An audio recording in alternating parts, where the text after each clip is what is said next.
அப்போ எங்கள் அப்பா வீட்டிலேருந்து கல்யாணம் பண்ணணும்னு எங்கள் அப்பா அம்மா எனக்கு பேசுகிறாங்க. நான் வந்து கல்யாணத்துக்கு ஒத்துக்க மாட்டேன்றேன். ஏன்டா பெற்றோருக்கு என்ன, பிள்ளைக்கு கல்யாணம் பண்ணியாச்சுன்னா அவங்களுடைய கடமை நிறைவேறிச்சு, நான் உன்னை கல்யாணம் பண்ணி வச்சதும் எங்களுடைய கடைசி பொறுப்பு அது அப்படின்றாங்க. நான் சொன்னேன், இல்லை நான் கொஞ்சம் கடனில் இருக்கிறேன், கடன் அடைச்சதுக்கப்புறம் கல்யாணம் பண்ணிக்கிறேன், கடனோட கல்யாணம் பண்ண நான் விரும்பலை அப்படின்றேன். அப்போ அவங்க சொல்கிறாங்க, நீ கடன் எவ்வளோன்னு சொல்லு, அந்த கடனை நான் கொடுத்துட்றேன், கடன் அடைச்சிடலாம், நீ கல்யாணத்துக்கு ஒத்துக்கன்றாங்க. கடன் எவ்வளோன்னு நான் சொல்கிறேன், நீங்கள் கடன் அடைக்கக்கூடாது, அந்த பணத்தை திருப்பி எனக்கு கொடுக்கணும், நான் திருப்பி தொழிலில் போடணும், போட்டு நான் வந்து ஜெயிச்சு வரணும், அப்படின்னு நான் ஒத்துக்கிறேன் அப்படின்னேன். சரி எவ்வளோடா சொல்லுன்னாங்க.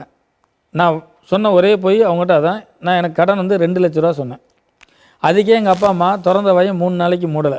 ஏன்னா ஒரு சாதாரண சராசரி குடும்பத்துக்கு, மிடில் கிளாஸ் ஃபேமிலிக்கு அந்த கடன் எங்கள் அப்பா சொன்னார், இன்னும் 30 வருஷம் வேலை செய்யணுமா, சரி சரி பரவாயில்ல, நீ சொன்ன அந்த 2 லட்சத்தை நான் தந்துடுறேன், நம்ம குடும்பத்துக்கு தொழிலே ஒத்து வராது, நம்மளாம் வேலைக்கு போனவங்க தான், அடிமை உத்தியமே பார்த்துடலாம், நான் உன்னை தெரியாமல் உசி பேத்தி விட்டேன் தொழில் பண்ண சொல்லி, பேசாமல் நீ வேலைக்கே சேர்ந்துரு, நான் சொல்லி ஸ்பீக்கிலையோ ஏஎம்எம் குரூப்லையோ சொல்லி வேலை வாங்கி கொடுத்துறேன், நீ வேலைக்கு போயிரு, மெட்ராஸ் வந்துரு, நீ மதுரையில் இருக்கவொன்னே நீ வந்துருந்தாங்க.